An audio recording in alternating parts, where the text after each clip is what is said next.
Aqui eu vou resolver, lá no livro de vocês, na página 95, o exercício R36, tá? Ele diz o seguinte: um móvel é atirado verticalmente para cima, é importante isso, então eu vou considerar para cima, vou colocar o meu eixo positivo para cima, a partir do solo, então eu vou lançar o objeto a partir do solo, meu referencial começa no chão, com velocidade inicial de 50 metros por segundo. Se eu não der uma velocidade inicial para o meu objeto, ele não sobe. A tendência é que ele permaneça em repouso, já que ele já está no chão, né? Para que ele suba, eu preciso dar uma impulsão para ele, eu preciso jogá-lo para cima. Então, eu vou jogar um objeto para cima, aqui não especifica como, e essa velocidade inicial que eu vou dar para ele, eu vou lançar de uma forma, vou aplicar uma força, né? De uma forma que a velocidade inicial dele, ele saia da situação inicial dele com uma velocidade de 50 metros por segundo, tá? Eu vou desprezar a resistência do ar e eu vou considerar que o nosso G é 10, tá? Eu vou arredondar o G para 10 metros por segundo ao quadrado. Aí a questão pede para determinar as funções horárias do movimento, o tempo de subida até ele chegar na altura máxima, qual é essa altura máxima que ele vai atingir, e depois de 6 segundos, contados a partir do lançamento, a posição dele e o sentido do movimento, e pede também um instante a velocidade quando ele volta, quando ele retorna, né? Quando ele atinge o solo novamente. Então, aqui está a resolução. Vamos tentar entender o que a questão pede, tá? Ele me deu de informações. Opa, deixa eu voltar aqui. Ele me deu de informações a velocidade inicial, lembrando que é para cima, né? O objeto vai subir, então eu tenho que dar uma velocidade inicial para que ele suba. Como é uma subida, a gente considera que o G é negativo, lembra? A gente vai considerar que no movimento de subida, o objeto está reduzindo a velocidade dele, então a gente vai considerar o G como sendo negativo. Não só pelo fato de estar reduzindo a velocidade, mas por quê? Porque quando eu considero que o objeto está subindo, a gente coloca o nosso referencial apontando para cima como sendo positivo, tá? Então, lembra daquela reta S que nós fazíamos no quadro como sendo o nosso referencial? Então, antes ela era na horizontal, né? Era um S, assim, era uma reta apontando para a direita. Agora, essa reta que apontava para a direita vai ficar apontando para cima. A gente vai colocar essa reta na vertical. Então, esse zero aqui seria a origem das posições, nosso marco zero aqui no referencial. E os valores positivos de posição são para cima, tá vendo? Por isso que tem esse mais aqui. Então, considera que é positivo para cima. Então, tudo que apontar para cima vai ser positivo e tudo que apontar para baixo vai ser negativo. Nesse caso aqui, ó, quem é que vai apontar para cima? A velocidade inicial. Eu dei uma velocidade inicial para o objeto subir. O que está apontando para baixo? O G, que sempre aponta para baixo, né? Então, se o G está oposto ao referencial, o G tem que ser negativo. E fisicamente analisando, é um movimento de subida, o objeto vai reduzir a velocidade, movimento retardado, tá? Vamos lá.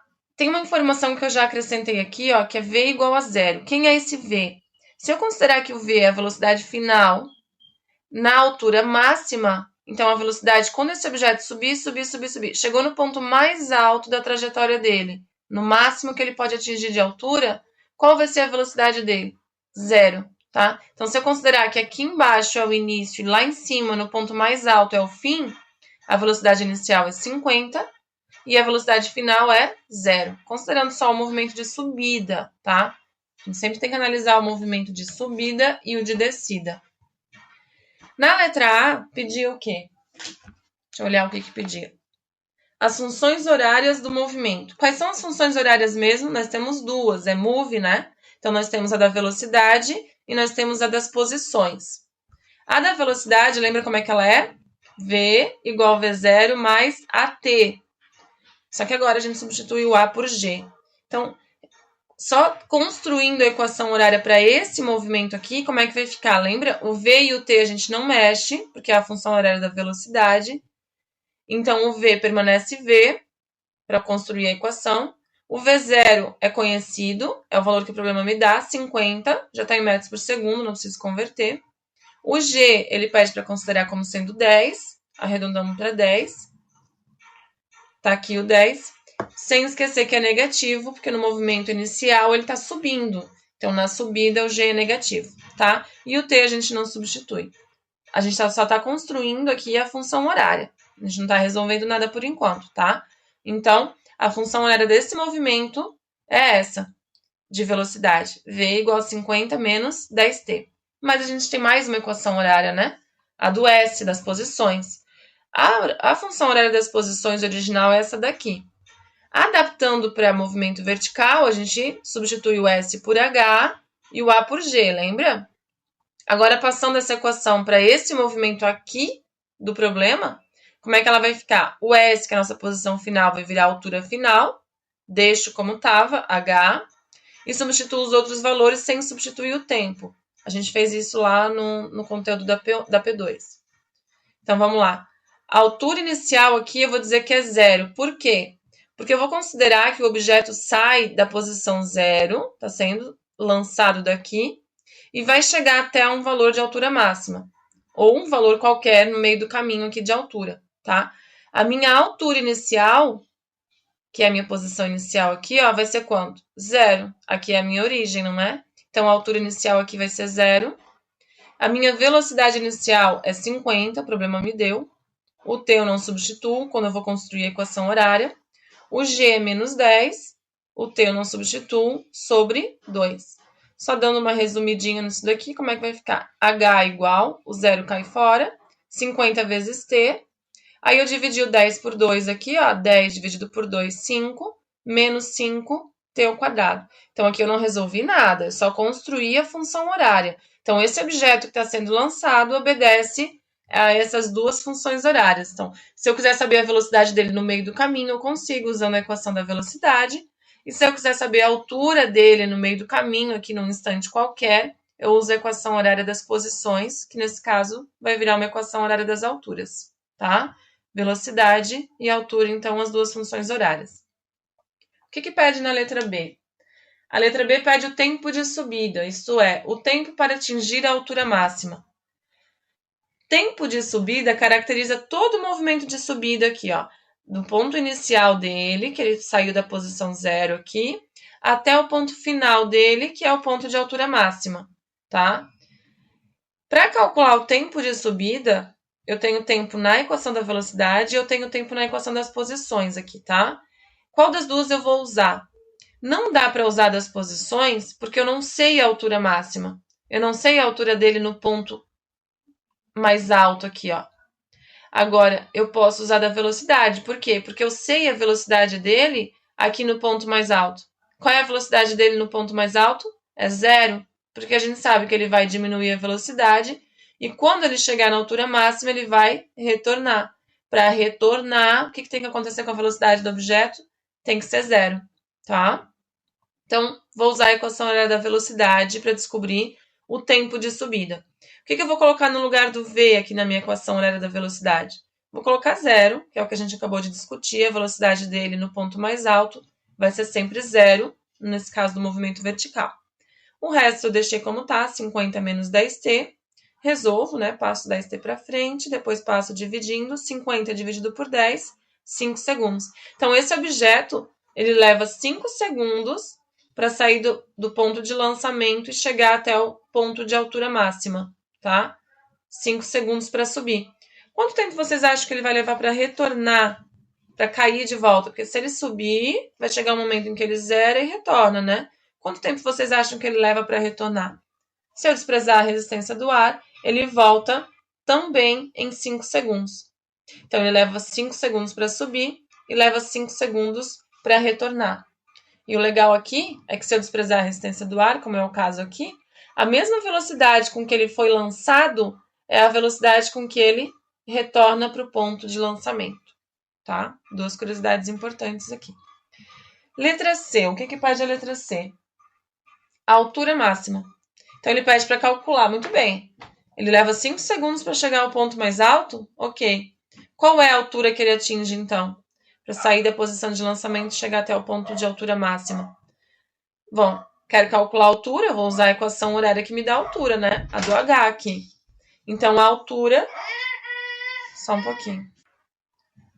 Bom, então, para eu descobrir o ponto de altura máxima aqui, onde ele chega quando ele vai fazer a inversão de sentido, eu vou usar o quê? Uma equação que me dê posição, né? Então, eu vou usar essa equação aqui da altura. Eu sei que h é igual a 50t menos 5t ao quadrado. Posso usar já essa equação que está prontinha aqui da letra A para calcular a altura dele. E o que eu vou substituir no lugar do t aqui? Se eu quero saber a altura dele depois que ele chegou no ponto mais alto, eu tenho que usar o tempo que ele levou para chegar ao ponto mais alto. Quanto tempo ele levou aqui para chegar na altura máxima? A gente calculou isso na letra B, 5 segundos. Então, venho aqui, substituo o tempo por 5. Então, eu vou ter 50 vezes 5, menos 5 vezes 5 ao quadrado. 50 vezes 5, 250. 5 ao quadrado vezes 5, 125. 250 menos 125, 125 metros. Então, esse objeto, que foi lançado com uma velocidade inicial de 50 metros por segundo, vai levar 5 segundos para chegar no ponto mais alto e vai atingir uma altura de 125 metros. Não só esse objeto, qualquer objeto com qualquer massa que for lançado com essa velocidade inicial atinge essa altura, tá? A letra D pede, então, para calcular em t igual a 6 segundos, onde esse objeto vai estar. Olha, dá para fazer uma previsão já que não vai ser acima dos 125 metros, né? Por quê? Porque o objeto está subindo, subindo, subindo, subindo. A altura máxima que ele atinge é 125 metros. Ele atinge essa altura máxima depois de 5 segundos. Ok. Depois de 6 segundos, vocês acham que ele vai estar subindo ou descendo já?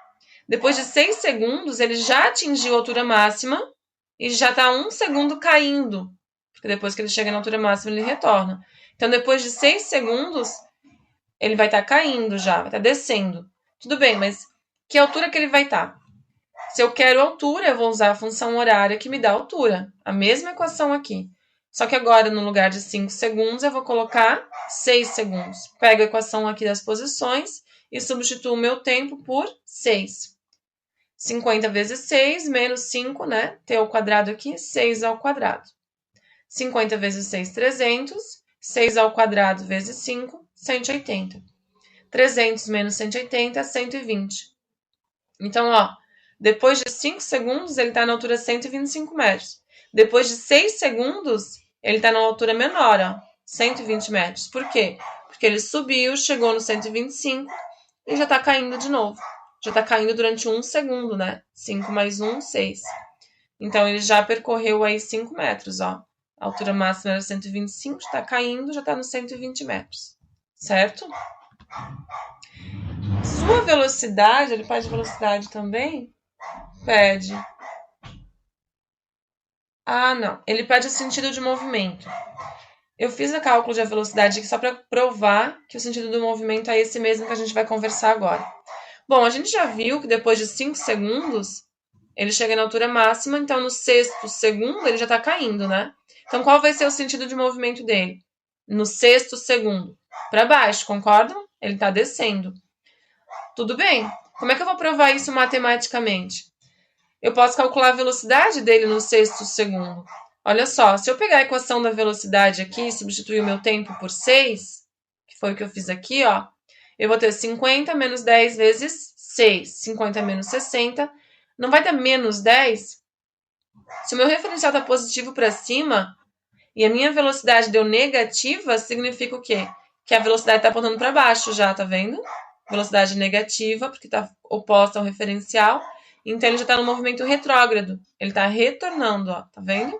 Então, essa é a prova matemática de que o sentido dele é realmente para baixo aqui, oposto ao meu referencial. Depois de 6 segundos, ele já está retornando, tá? Então, a letra E, última, pede um instante e a velocidade quando ele atinge um solo. Quando eu resolvi a letra B, eu já comentei sobre isso. Quando ele está retornando, eu sei que ele leva o mesmo tempo que ele levou para subir. Então, se ele levou 5 segundos para subir, quanto tempo ele vai levar para descer? Mais 5 segundos. Vocês podem comprovar isso, e eu deixo isso como desafio, matematicamente, tá? Então, se o tempo de subida é 5, o tempo de descida também vai ser 5. Quanto tempo ele vai levar, então, para fazer o percurso total de ida e volta? 10 segundos. Tá? Ele vai chegar no chão de novo, chegar ao chão de novo depois de 10 segundos. E qual vai ser a velocidade dele depois desses 10 segundos? Vocês podem fazer de duas formas. Vem aqui e substitui na equação da velocidade o t por 10 segundos, né? Vocês vão ter uma resposta. Agora, eu já tinha comentado aqui que a mesma velocidade que ele é lançado, ele retorna para o ponto de lançamento. Então, se ele foi lançado com uma velocidade de 50 metros por segundo, quando ele retornar, a velocidade dele também vai ser de 50 metros por segundo. Só que na ida, a velocidade dele era apontando para cima, junto com o referencial. Então, esse 50 era positivo. Na volta, o que acontece com a velocidade? Fica negativa, porque como ele está retornando, ela vai apontar para baixo, né? Oposta ao sentido de movimento. Então, a velocidade vai ser negativa. Certo?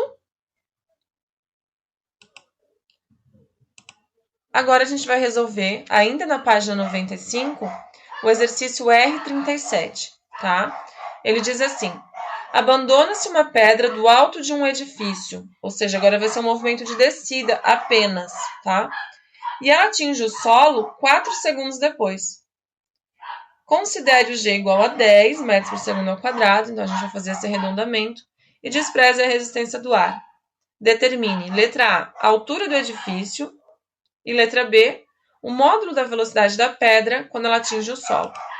Gente, descida, aqui é um SC, tá? Eu rasurei. É um movimento de descida. Nesse caso, o que a gente vai fazer com o referencial? É muito importante que vocês entendam isso. Na descida, o nosso combinado era colocar um referencial apontando para baixo. Então, lembra daquele S que a gente fazia? A gente colocava o nosso referencial como nós queríamos? Agora, o nosso S vai virar H, né? E ele vai apontar para baixo como sendo positivo. Então, aqui é a origem, o zero, ponto inicial zero ali. E eu vou dizer que tudo que estiver apontando para baixo é positivo, tá? Então, vamos lá. Faz de conta que aqui no ponto onde eu vou soltar esse objeto é o prédio, tá? É o ponto de onde eu vou soltar o objeto lá de cima do prédio. Voltando aqui, abandona-se uma pedra do alto de um edifício. Então, é uma pedra caindo de uma altura aqui que eu não sei qual é, mas eu vou dizer que lá de onde o objeto está saindo, lá em cima, a minha posição é zero, tá? Vou colocar o zero lá em cima e ela vai cair, cair, cair, cair. O local onde ela chegar vai ser minha altura final, certo? Nosso referencial agora está apontando para baixo. Vamos lá. Se eu simplesmente solto um objeto e deixo que ele caia, qual vai ser a velocidade inicial dele? Zero. Porque eu só soltei, eu não joguei o objeto para baixo. Ele simplesmente caiu, tá? Então, a velocidade inicial dele é zero. A questão já pede para eu usar o tempo total de queda. Então, ele leva 4 segundos para sair desse ponto aqui inicial de lançamento, lá no alto do prédio, do edifício, e chegar até o chão, tá? Leva 4 segundos. E ele pediu para considerar o G igual a 10. Por que o meu G agora vai ser positivo? O G sempre aponta para baixo. E o meu referencial também está apontando para baixo, tá vendo? Então, como o meu referencial diz, todo mundo que é positivo é para baixo, e o meu G está para baixo, ele vai ser positivo. Até porque no movimento de descida o objeto está acelerando, né? Movimento acelerado, tá? A letra A pedia para calcular a altura do edifício. Vou usar minha equação de altura. H igual a H0 mais V0T mais GT ao quadrado sobre 2. Substituindo aqui, ó. Professora, mas por que o H0 é zero? A gente colocou nosso referencial lá em cima. Então, lá a posição inicial dele é zero, a altura inicial é zero. Onde vai ser o H? Vai ser aqui embaixo, tá? Então, o H eu quero descobrir, o H aqui embaixo, considerando que o zero é lá em cima, é como se eu virasse a régua. Colocasse o zero da régua aqui em cima e o final da régua aqui embaixo, tá? Então, o final da régua que eu quero descobrir. Igual a H0, zero. Qual é a velocidade inicial dele? Zero. Tempo? 4. Foram os 4 segundos de queda. O G aqui vai ser positivo, 10, vezes o tempo, que é 4 ao quadrado, sobre 2. H igual 0. 0 vezes 4, 0. Aqui eu dividi o 10 por 2, 5, vezes 4 ao quadrado. Aí agora eu fiz o 4 ao quadrado, 20, vezes 5, 80 metros. Então, qualquer coisa que caia durante 4 segundos, não importa se é uma pedra ou um elefante, desprezando a resistência do ar, ele vai cair de uma altura de 80 metros, tá? A letra B pede para determinar a velocidade com que essa pedra vai chegar no chão aqui, no final da queda. Então, vou usar uma equação de velocidade. Poderia usar Torricelli aqui? Poderia. Poderia usar Torricelli, ao invés de substituir o t por 4, eu substituiria a altura por 80. Então, a velocidade com que ela chega ao chão vai ser a minha velocidade final. A velocidade inicial era 0. O meu G, 10, positivo, descida, né? Vezes o tempo, que é 4 segundos de queda. 10 vezes 4, 40 metros por segundo. Então, qualquer coisa que caia de uma altura de 80 metros vai levar 4 segundos e vai tocar o chão com uma velocidade de 40 metros por segundo. Não é pouco, né? Se vocês converterem isso daqui para quilômetros por hora, vocês vão ver que ninguém quer cair de uma altura de 80 metros durante 4 segundos. Certo?